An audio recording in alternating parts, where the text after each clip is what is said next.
Right, so good morning, everybody, and welcome to a new edition of Right Aligned with Jon Rowlandson in London. It's great to have you with us, Jon.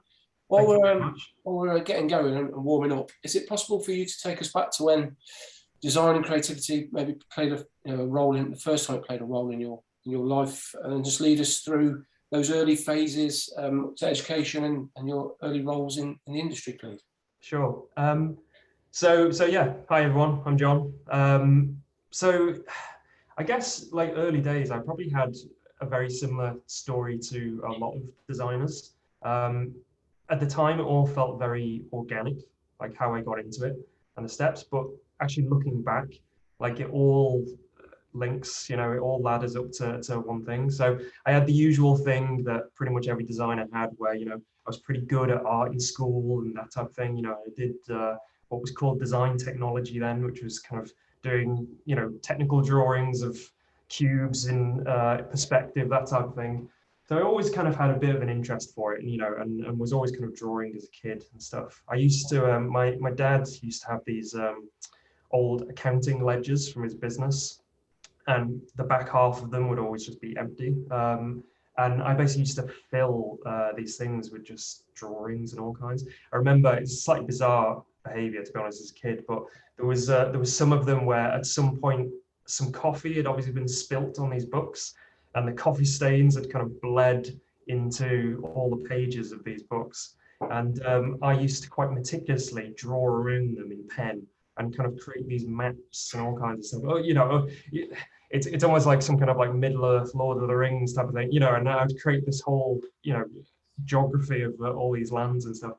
Slightly bizarre, but yeah, I can kind of trace it back to quite early days. I also as well, which we might touch on later, from a very young age, from about like 10 or 11, I was really into Formula One and motorsport, and absolutely the thing that appealed to me with that were just, the cars and the logos, the sponsors and the color schemes and all kinds. So you can probably say that I kind of got exposed to what I now know as graphic design at a very early age, because I would, again, in those same books, I'd be drawing my own paint schemes out and making, essentially give myself a creative brief where I would kind of put different sponsors together and engine partners and all kinds of stuff and kind of make my own kind of color scheme for these cars.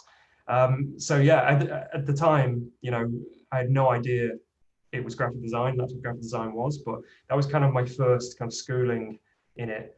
And then from there, even though I kind of had this interest, I didn't necessarily kind of join the dots with it. And even when I was kind of at A-level age, I guess due to this interest in kind of motorsport, I had this grand idea of becoming an aerodynamicist, which is, someone who basically, designs the aerodynamics of cars and planes and all kinds of things. Probably with this idea that I would some day make it in Formula One as this famous aerodynamicist or something.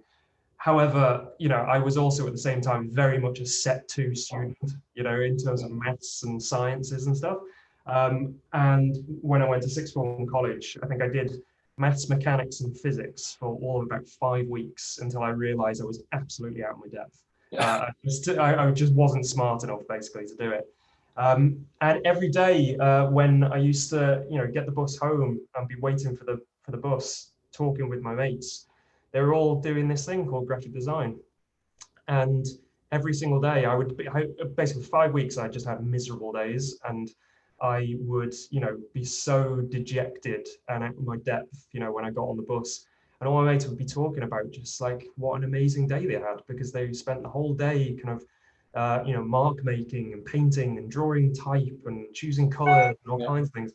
And I just had a revelation when I was about 16 or 17. I was like, oh, actually, maybe I could do that. Why can't the thing I do be fun? Like, why does it have to be torturous?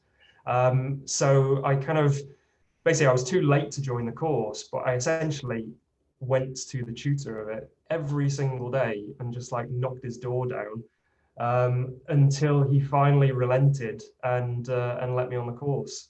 And very quickly started to do really well, like just took to it instantly.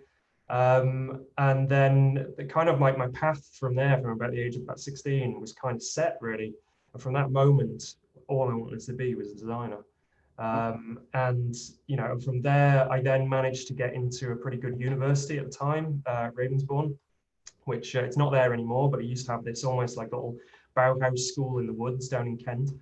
And did well there too, as well, and just absolutely loved it. And I at that age, late teens, I was very fortunate in just the sense of I was just absolutely certain what I wanted to do in life. There was nothing else I wanted to do. I just wanted to be a designer. And pretty much kind of went the usual route. I was very, I wasn't from a particularly wealthy background. So when I graduated from university, I had no option other than to get a job. There was no option for me to do this, gap year, go traveling or anything like that, because I basically needed to pay my rent and, needed to put food on the table. So basically, I think it was my graduation show. I managed to kind of set up an interview from that, got a job, and then I was straight into work. From, I guess that must have been about 20 years old or something like that when I graduated. And that was my first job, which was at a studio called Proud Creative. And I was there for about 5 or 6 years, and that was a really amazing learning. I'm not exactly sure if they're still going these days, actually, but at the time, they were quite an up-and-coming young studio, very small. When I joined, it was just me and the 2 directors. And it was an amazing opportunity, actually. And it's something that I would encourage a lot of young designers to do, is to get into somewhere really small, because I essentially, as a junior designer, had to do the job of, 3 other designers. And I essentially, my first job, I was already thrust into this position of kind of being a senior designer, and learning on the job, and kind of learning everything that I could from Dan Witchell, who's my creative director and kind of like a mentor at the time for me. I was there for 5, 6 years, and it's where I, earned my crust, really, and where I kind of began to form the type of designer that I would be. Yeah, that's amazing. It's really strong to sort of hear that the push to want to be a designer from my own experience was never anywhere near that strong at that age. 16, it was quite far from it. Do you think that there's those early learning, so to speak, drawing in your dad's ledger, which might in today's world could probably be worth quite a lot of money if you hadn't done that. I don't know if they were that good. But and then like the Formula One or the motorsport, that's something similar that I experienced, but I never really added the 2 together to think of design. But it was a world of colour, wasn't it? It was glamorous, it was fast-paced, it was all of those sorts of things. The cars themselves were designed in a way that you obviously don't see on a day-to-day basis. Do you think all of those sort of things added up as a bit of a melting pot to lead you to that point, to be so strong-minded towards being a designer? Like, again, at the time, I would have said, what are you talking about? But I can't help but I look back at it and I'm like, well, yeah, of course, it just makes sense. I used to do the same thing as well. I'm from Liverpool originally, grew up in a household where football was religion, and it was a similar thing with that as well. I also grew up designing football kits and all kinds of things, and very meticulously designing out little team sheets and stuff. So I think to look back at it, I always obviously had it in me. And it was just kind of waiting for an opportunity to come out, really. I think that's probably the key to it. I suppose joining the dots is always a big part of what we do, isn't it? But it's surprising, I'm unsurprising at the same time how many people don't realise what graphic design is. Because it's shrouded in a bit of mystery, in it, the word. The 2 words together. I think when I was at school, art was the only option. If you wanted to be creative, there was no design courses. It was purely art-based, which is a completely different sort of thing. Well, it's interesting to me as well, because I think you hear from a lot of designers who are maybe just slightly older than me, where they will kind of talk a lot about music being a huge influence of why they got into design, and and album covers and things like that.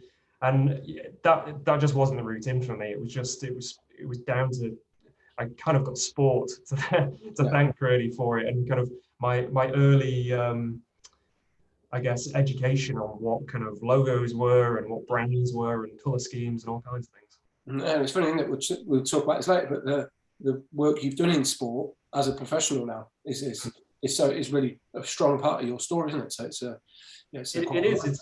It's funny as well, because like I have to admit the sport thing wasn't intentional either. Like the only project really that I would say was absolutely intentional that I've done in the world of sport was in Formula One. I worked for Haas Formula One team when they first launched.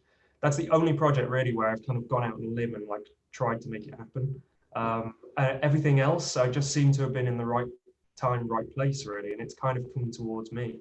And I've been very, every time I've been very glad, because it's, it's something I love. So yeah, that's amazing. I was speaking to somebody on Wednesday about that, the idea that best work, or a lot of the best work I find of my own, comes from working in industries or with brands that I have a personal love of. So whether it's sport or food or hospitality, where that sort of, when you get that opportunity, you can really sort of flourish. Because it seems to be quite natural, doesn't it? Because you've got an understanding of all of that, or quite a big sort of subconscious understanding. Same with things like football. It's in your household, if you're brought up around that, you sort of just know a lot of the things associated with it that other people that don't. They'll ask you a question, you're like, you don't know about X, Y, Z, whether it's offside or something like that.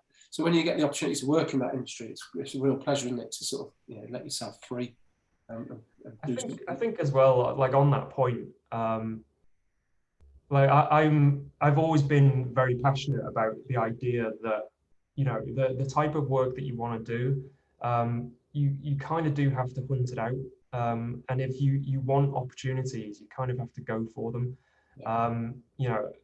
and not just kind of sit back and expect them to happen, because most of the time, it's going to fail. You're not going to do the projects you want. I kind of think that the world is out there for you to kind of grab it. To sound very optimistic for a minute, but it's true. I think we only have one life on this planet, and I think if you've got ambitions and dreams and you want to make something happen, I think you've got to do yourself a service and kind of try and make it happen and go and get. 100%. Yeah, there's a lot of people have got great ideas in their mind, haven't they? But actually just taking the leap and doing it is something that's not done enough. I don't think it's in honesty, trying gets you 50% of the way there. Yeah, 100%. Couldn't agree more. Really interested in the idea of that first role you took, and you mentioned you'd advise others to do that in a small team. I think there's a tendency to think that, or history has maybe told us that the idea of success is based upon huge teams doing massive work. What is it about the small team that really helped you sort of take to learn as much as possible? Was it because you had to do all the roles, including T-boy, designer, client facing, winning work, all these sorts of things, because you're sort of stuck at the coalface, and that sort of that's a big gig, isn't it, at an early age? And did that really help you then develop into who you are today? Do you think that those experiences are vital? I used to have this theory, which I'm not sure I totally subscribe to now, but I used to have this theory that a really great graphic design studio or design studio should not be bigger than the capacity of a kettle. Yeah. So if you can make the entire studio a cup of tea at the same time, then it felt like it was the right point. Again, I'm not sure I totally subscribe to that these days, but my thinking at the time, where I'd only really had experience in very small studios, was that, and anyone who knows me will know that kind of tea was always kind of a central point in my working existence. But yeah, you're right. It was absolutely formative to be at a small studio. Like I said, Proud Creative was an amazing place to learn on the job, because it was. It was, I think, including, directors, myself, and, project manager, that type of thing. I think it was only really ever like 5 people at most. So very small, but at the time, really punching above their weight. So the first kind of landmark job that we had was for S4C, a rebrand of S4C, which is the Welsh Channel 4, which for a studio of that size was a huge job. It was a huge gig. And yeah, at the time, it was very much, we were kind of, going in and pitching against agencies like Spin and bibliotech, and all the made thought, all these names that were kind of huge in the day. And yeah, quite often we'd be winning those pitches, really punching above our weight for other studios that were maybe 2, 3, 4, 5 times our size. And like you said, it was an amazing learning because you were kind of forced to fill in all those gaps, like you said. And I'm very quickly, for instance, like being client facing, having to present, I had no option other than to do that from the outset. So it was kind of being thrown into the deep end a little bit, but yeah, I kind of just very naturally got into it, and had obviously good tutorage, and learned a lot along the way. But yeah, I would say those early 5 or 6 years, like really, I developed a lot obviously since then, but they really created a kind of like backbone to how I approach design.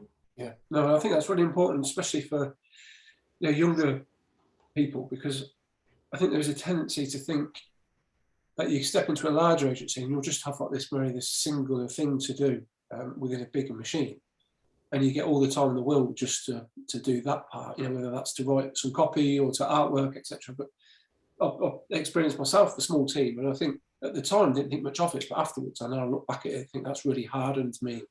That could be positive or negative, but really hardened me to the idea of speaking, let's say, to a client, or pitching, or doing all the things outside your comfort zone that you weren't taught through the education process. Yeah, which really sort of help you in a personal development sort of sense as well as professional. Allow you to become a bit more confident in social scenarios as well as professional ones. So it's a real good, if you can. Again, I sort of did it because I think it was just the only job that I could find available at the time. It wasn't really necessarily a pre-contrived thought, but I think looking back, I definitely would advise people to maybe seek out those opportunities to start with.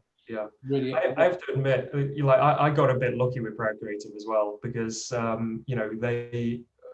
kind of got like a contact through a tutor of mine when I was leaving college, who happened to be a friend of Dan, who ran Proud Creative, and it was just it was a contact basically, and I managed to get a foot in the door. So I was lucky that it was a studio that didn't really properly exist at the time, but then very quickly was on the rise, and I was able to be part of that, which is great. But yeah, like you said, the stuff that I learned in those days, those early days about, I think the most important thing I learned there was, you can do the best work in the world and be the best designer in the world, but if you can't kind of put a story together and you can't sell it, then it means nothing. You have to be able to sell those ideas. You have to ship it, if you like. So those early days with Proud, were very, very formative. And then to kind of like carry on the story a little bit from Proud, I went freelance for a little bit as well, which was a really good experience, because I basically was in and out of various studios of all different shapes and sizes. Wolf Hollins and Venture 3 and Airside a little bit as well, and when they existed. And then after that, again, I suppose it still fits within this idea of kind of, making something happen. One of the studios that I really wanted to work with was NB Studio. So I managed to get a foot in the door with there, a bit of freelance, and that turned into another full-time position. And that was a great job in the sense of, I really see that as Nick and Alan, the two directors, of a real kind of teaching of, the fundamentals of graphic design. They produce beautiful work still to this day, absolutely gorgeous work.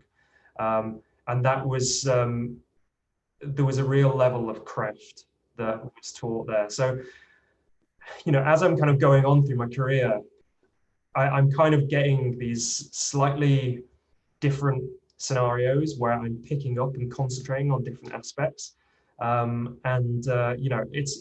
It helped me undoubtedly as I went through, that it kind of finessed different areas of what I am as a designer today, if you like.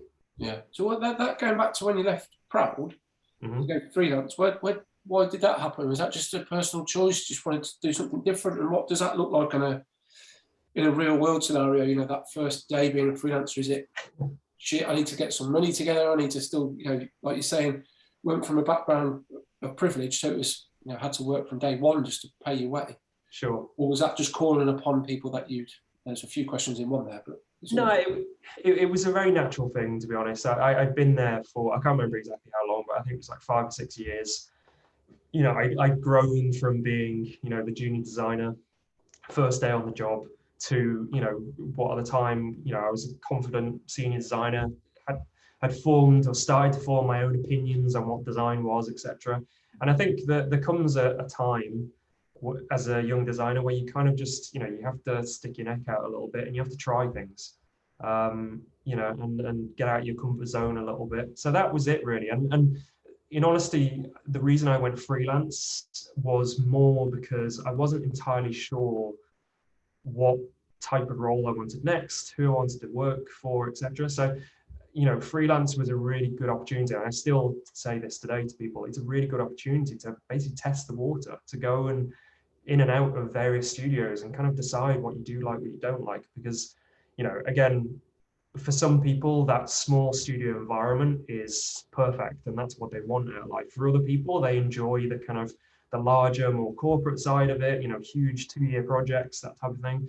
Or, maybe you're somewhere in between. So I would always say, look, freelance, that's precisely why I did it back then. It was just a really good opportunity to kind of to go and experience what other studios were like and how other people did it. Because, there are so many different ways to approach creativity and this industry. I don't really think there's kind of one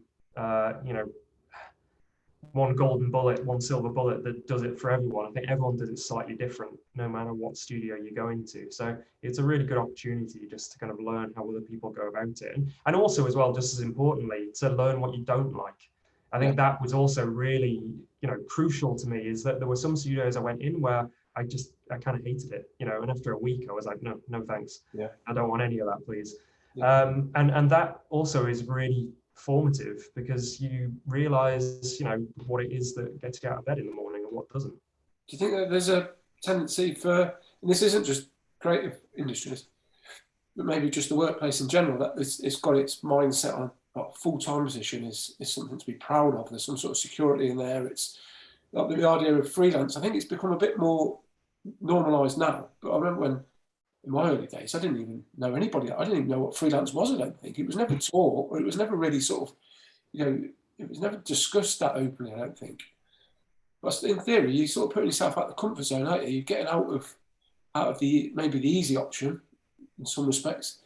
And like you say, you're experimenting with different places to find, to educate yourself on how other people work, different work environments, different ethoses and principles, all those sorts of things. You think that's something that's it's advisable to others to do? I suppose it's horses for courses a little bit, but it's a great way of learning more, isn't it? I think in honesty, there are pluses and minuses to both. I think if you are at a stage in your career where you are kind of wanting to see what is out there and wanting to experiment and see what you can do and how other people work, now freelance is a really amazing way to do that. On the flip side, I also think that I think it's still true to this day that to really get under the hood of projects and to lead them and to be involved in every single aspect of it, full-time is still kind of your best bet to do that. I think when you're full-time, you get given that license to be able to, I guess you could argue, it's a bit of a comfort zone, but you get that space to be able to kind of work through projects, to muse on things. Whereas, with freelance, no matter how you cut it, you're on the clock a little bit more. There's that kind of pressure to perform. You can't necessarily spend half a day, just kind of, reading articles or whatever to kind of inspire you. There's a little bit more of that kind of pressure to deliver because you're on a day rate. So there are pluses and minuses, I think, depending on what phase of your career you're in, really. As much as freelance has really benefited me at points in my career, also at the same time, the biggest projects I've done have all been, under a full-time position. Yeah, no, that makes sense. I'm really interested in so when you went to NB Studio, this idea of craft, in honing in on that, the craft of design, all the intricacies that come with that. What was it at NB that was like? Can you pinpoint that to anything specific? Was it just the principles that the founders were built the company on? Were they just at a higher level of, from a skill perspective? Because I think like, design is very subjective, but like most things, there's people that are just naturally a lot more gifted, aren't there, at certain ways of doing things and understanding of all of the intricacies, which can be sometimes from an outsider's perspective can be a bit anal and a bit, you sort of you can be in a conversation be quite tiring because they're sort of talking in jargon that for a lot of us don't necessarily always understand. But then when you see the finished article, you go, blimey, I wish I'd done that. I wish I was part of that, like you would with a great album or musician or an artist. What is it? Can you pinpoint what that actually was that they had that allowed them to be that? That good. I think what it is, for a start, NB Studio have always been in and around that, kind of top studios or admired studios in the UK anyway. So that is kind of was a little bit of a no-brainer, and even more so at the time, I'd probably suggest. I don't necessarily think there's kind of like a right or wrong way of doing anything, or someone being more gifted or less gifted than anything. I think it's more of just, there are very different philosophies in design. And I think people,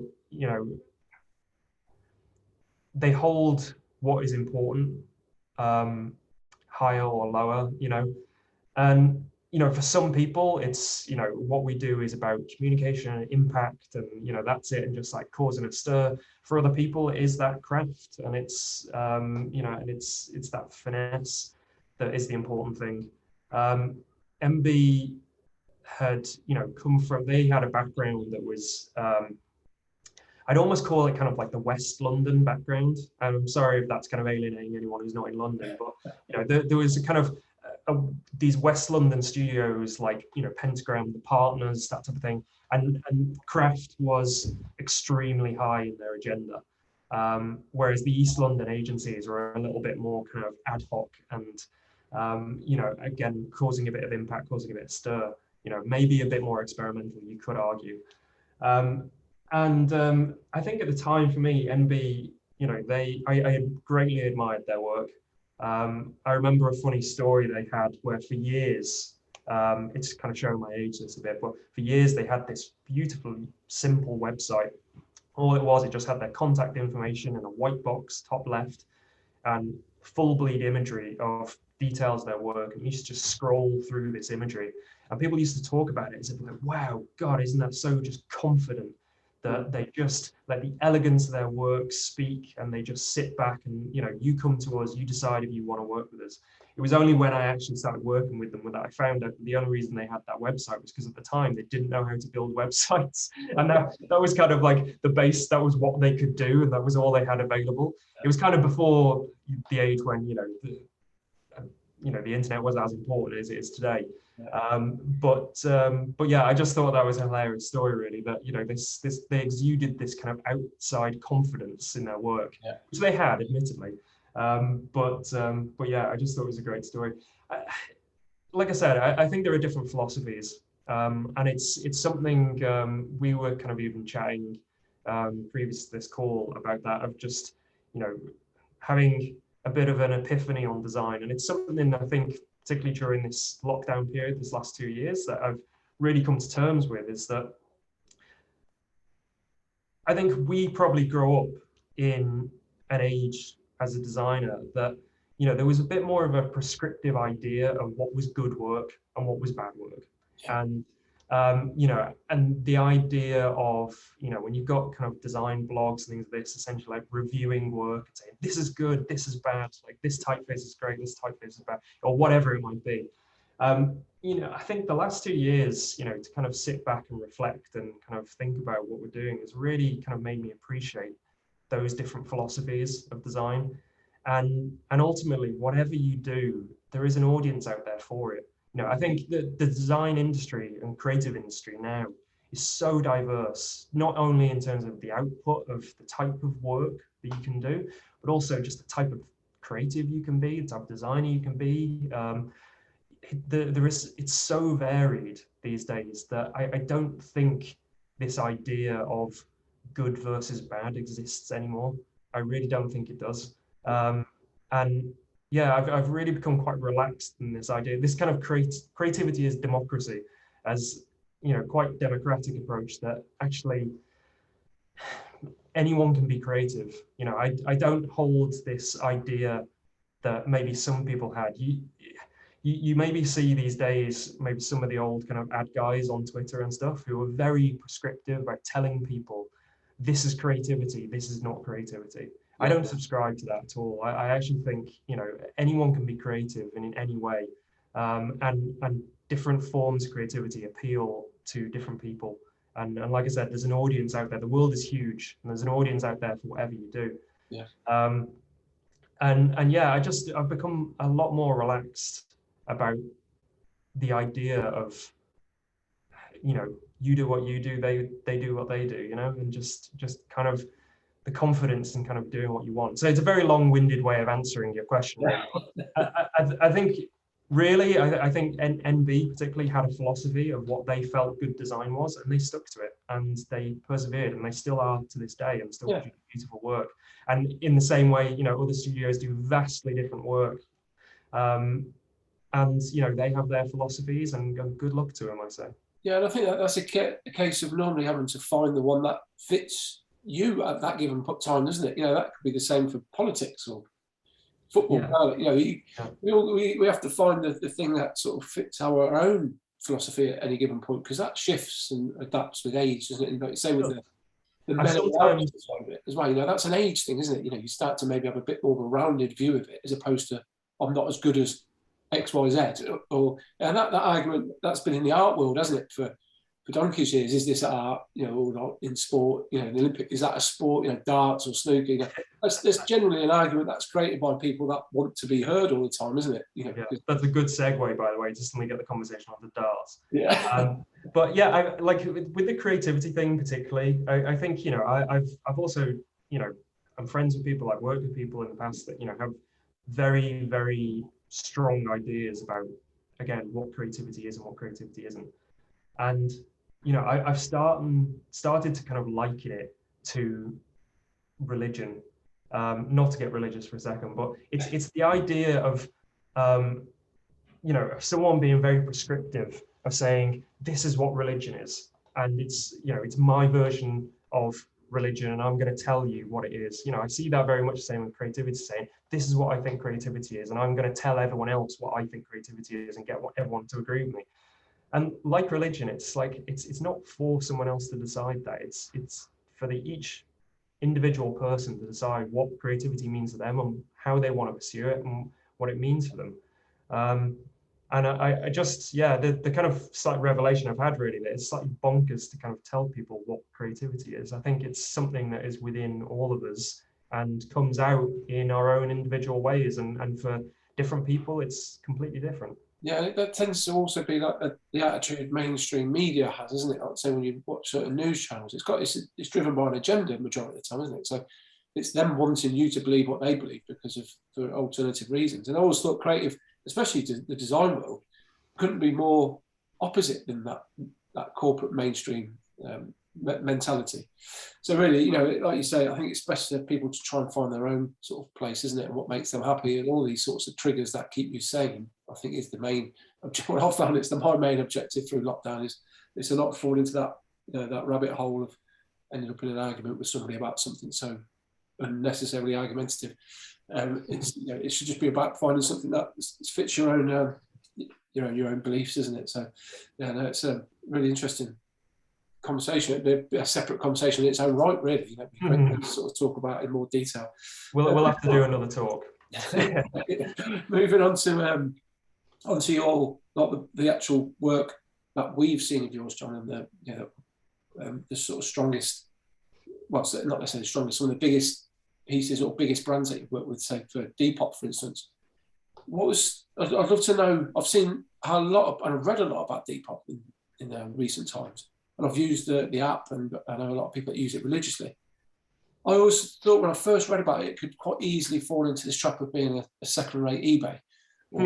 It has that. When you from a naive perspective, if you just read what it does on its short bio of what it does, it sounds like another marketplace more for vintage fashion and It follows in the line of quite a few others that do that sort of service. Tell us about your involvement and how you got it to a point where it seems quite more of a punk version. It's quite rebellious. It's got, it's very youth culture driven. Got that style that's focused on younger generation, and how that all came about. Well, at the time I was just coming. So at this point, this was after I'd been at NB Studio. I'd been freelance for a bit, and then I joined DesignStudio. I had been working on an identity refresh for the Champions League for like about 2 years. So again, another kind of bucket list football job. When Depop came in as a project, and it very much was kind of one of those things. I've been working on this kind of quite big 2-year corporate job, and Depop was an opportunity to have a bit of fun, basically. At the time, I will hold my hand up and admit I didn't know what Depop was. But like you said, it's kind of like an online marketplace, mainly for kind of vintage fashion clothing, for Gen Z. And it was an incredibly daunting brief to get in, to be honest, because essentially it was kind of like, how do you brand cool? Which is hard enough for anyone, hard enough for someone who's about 15 or 20 years older than the target demographic for a start, and would never call himself cool either. So it was a pretty daunting job. But we kind of knew early days, like you said, even them at the time, they were kind of using this comparison to eBay, because that was kind of the only other big thing that was out there to understand, what Depop was. But they were so much more than that. They kind of had this, I guess, cultural influence behind them that was steadily growing. I think at the time they had like 200,000 users, something, around the world, which is kind of dwarfed by what they have these days. But there was this incredible kind of creativity and user community that they had going, that were just like creating these incredible, like amazing things, creating their own fashion brands and clothes. There were stories of teenagers who were basically quitting school at 14 because they were making like $5 grand a week selling vintage trainers and stuff.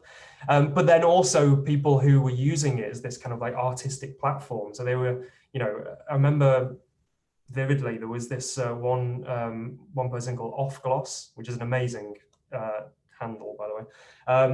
And they were creating, they were almost like art pieces / jokes, where, they were creating earrings from McDonald's salt sachets, and bracelets from just elastic bands with nails through them, and putting these kind of like grossly inflated prices on them, like selling them for like $2 grand or $5 grand or something. Obviously never selling them, but it was kind of just them kind of exploring, what they could do on the platform. And then obviously for a lot of people as well, it just kind of became something that, self-exploration for them, really, to kind of show the world who they were. And, their profile became a part of that. So we knew early days that whatever we did for the identity, it was gonna have to have that, self-expression and creativity kind of baked into it.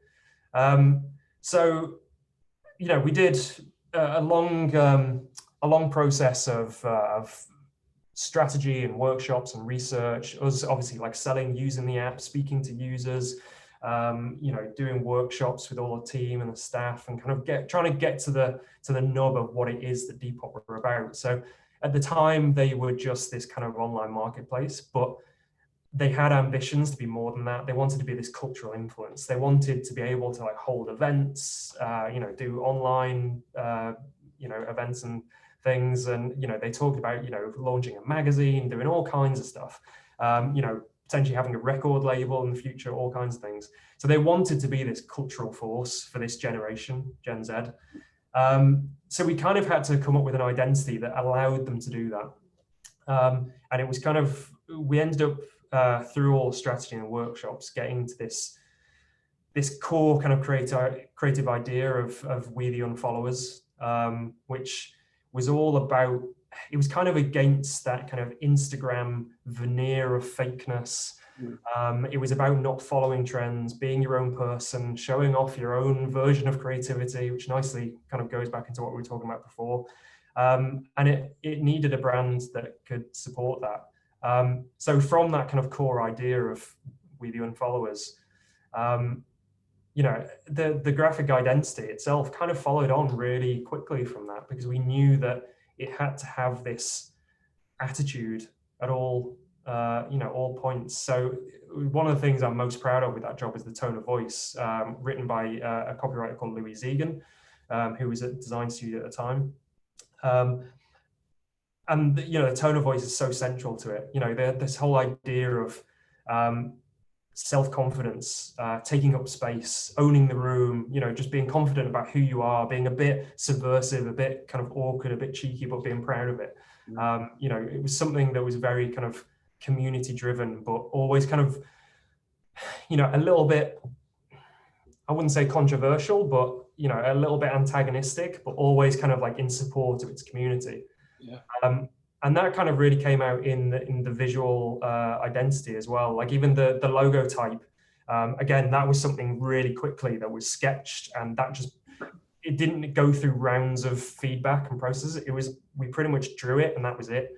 And the logo type itself is very awkward. It's kind of unconventional. It's got slightly weird, wonky shaped D's, and the P is just literally the D flipped around. Yeah. And you know, it's funny because I remember at the time we had people like creating YouTube videos of saying like fixing the Depop logo, and they would do it and go through a process and destroy like any of the individuality in it at all. They just make it just a generic sans serif typeface. But the whole idea was, you know, it being a little bit off, a bit awkward, but being very proud of it, you know, being confident in it not being perfect. Yeah. You know, and that idea just went through the whole Depop identity, and actually their internal team, you know, have done an amazing job since of just like really pushing that and bringing it to life. So it was funny at the time when the brand launched, a few kind of quite similar looking identities came out. I think there was something for Lad Bible that came out that looked a bit similar as well. But I think Depop has really gone from strength to strength because they've just kind of taken that ethos of doing what they're doing and being self-confident about it. And it's no surprise that they've kind of gone from success to success. And they just recently had like a major, huge buyout as well. I forget for how much, but it was like billions or something. So, you know, they've done an amazing job. Yeah, no, it's one of those ones that even though, like you, I'm nowhere near its target audience, it's just got one of those, it's just really relatable in so many ways. You know, like it's not really designed to be this sort of, it's obviously not a corporate brand in the way that it's projected, you know, externally. Obviously, internally, there must be a lot of shareholders nowadays and a lot of people in suits looking at numbers. But the idea that you've created something that's very, it's not just sort of stylising the design, but even like the implementation of a lot of we spoke to the team at Anyways, you know, part of, it's nice that their creative team, and they're involved in a sort of shop fitting in Selfridges for Depop. Mm-hmm. And even how that's implemented is completely off the wall compared to, you know, you see it next to Gucci and all these other, you know, elite brands, and it's like a little disruptive kid, you know. It's like, and you sort of, yeah, that's exactly right. You want it to win, you know what I mean? You want it to do better than the others because it's one of the really important things for that. I think the ethos that has carried through really nicely was at the time when we were doing that project, you know, as with any studio, early days of like, you know, getting up references and inspiration and thing for the project, for the visual identity, I'd kind of seen this thing of just like a lot of repetition of the same references being put up on the wall again and again and again. And I was just, at the time, I was just like a bit sick of it. So when we started the Depop visual identity, the visual side, I actually just placed a ban on all professional graphic design as reference. So basically what we did, we got the team to actually just go out, you know, taking photographs in the street, you know, of things, kind of the world that Depop uses inhabited. So stuff, you know, we kind of jokingly called it post office couture, but it was like, you know, post office queues, and it was like the high street, it was taxi ranks, all the kind of weird typography and graphics that kind of inspired the final identity, you know, weird ripped posters, bits of kind of pen graffiti, you know, chicken shops, carrier bags, like all that type of thing that kind of bled into the identity itself. So it felt like we were taking like a part of the real world into it, rather than it just being kind of a regurgitation of other graphic design. You know, we kind of tried to get a actually a bit of real world emphasis Yeah. in this all the time, because we didn't want it to feel like it was derivative. We wanted to feel like it was its own thing. Yeah, and those references are what the users know, isn't it? You know, that's what their day-to-day life is. That's their lifestyle, and their world is built around that, isn't it? So, and it was influenced as well by, you know, a lot of the stuff that was being created on Depop as well. Like I said, you know, a lot of the users are kind of creating their own streetwear and all kinds of things. You know, again, going back to the logo itself, it's kind of got its lineage in like old Reebok sweatshirts. You know, it's that slightly kind of wonky 90s type. yeah. So again, it's also something, you know, we wanted it to reflect that idea of, you know, the world that Depop users inhabited, but also the stuff that they were creating as well. Yeah, because that culture's come back round, hasn't it, quite significantly in a lot of design now. You know, like the smiley face, the, you know, that acid house sort of type promotion. Yeah, you know, it's fun. Like, isn't it? I'm not going to say Depop is responsible for it, because I don't think that's true. But it definitely, there is more things in the world now that kind of look similar to it. I think one nice thing, you just mentioned Gucci there earlier, but one nice thing that we did, which the client actually said that it was responsible for them accepting the whole graphic identity and brand, was that we produced a mock-up of a ad in a magazine, and on one side of the spread it had, you know, a picture, a Gucci ad with an impossibly thin, glamorous, beautiful model, and on the other side you had a Depop ad, and all it was a red page. It just said, "You look great already, Depop." Yeah. And that ethos, like, as soon as they saw it, they were like, "This is it. This is us."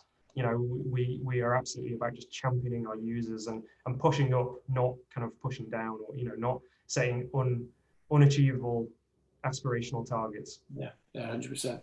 I mean, I heard you mention, I think it might have been on the promotion or sharing links to this event about creating when pissed off and being your best work.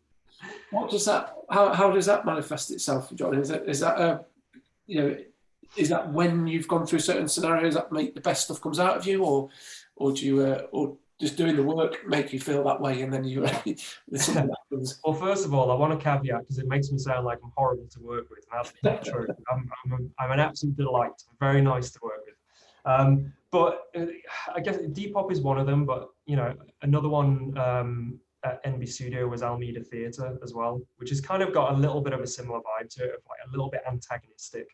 I think they're both projects that I look back on and I'm quite proud of, because I do feel like, for various reasons, I had like a little bit of angst in me at the time, and they are two projects that really feel like that got through. Like, I fundamentally believe that the interesting brands, the interesting projects in life are the ones that have an opinion on the world, and, you know, don't sit on the fence about things. They know where they sit. They have thoughts on, you know, outside world other than themselves. And they were two projects that it really felt like that came out. Again, you know, thinking back as a bit of a revelation, like this epiphany of, you know, during lockdown, is that, you know, I want to be able to look back on my body of work and see myself in it. I think I come from a type of graphic design, particularly within branding, where it was almost as a badge of honor that you didn't put yourself in the work. It was all about the client. It was purely just about using their voice and amplifying it. And I used to be very much, you know, very hardened to that. I think as I've grown a bit older, again, making myself sound old, but I've realized, actually, you know, wanting to look back at your body of work, I think it's kind of vital. You need to have your voice in it. You need to be able to look back and think, I put something out into the world. And you know, I'm very proud of all the work I've done. However, I do look back and think, you know what, I wish there was more of my own voice in it, and more of my own stamp. So maybe future projects, you'll see a little bit more of that. And I'm not saying it's necessarily all going to be pissed off, angsty stuff either, but I tend to quite like the immediacy of that feel. And for me, yeah, Depop and Almeida Theatre both have that kind of immediately, I think, that I really, really enjoy. Yeah, no, that sounds like a great place to end it, I think, John. It's couldn't agree more with everything you've said, to be fair. If anybody's looking to find where you are online, what's the best places to check your work out, or your follow you? Well, you can check out my work at jonrowlandson.com. I have a little PDF on there which you can see everything that I've done, everything that we're talking about.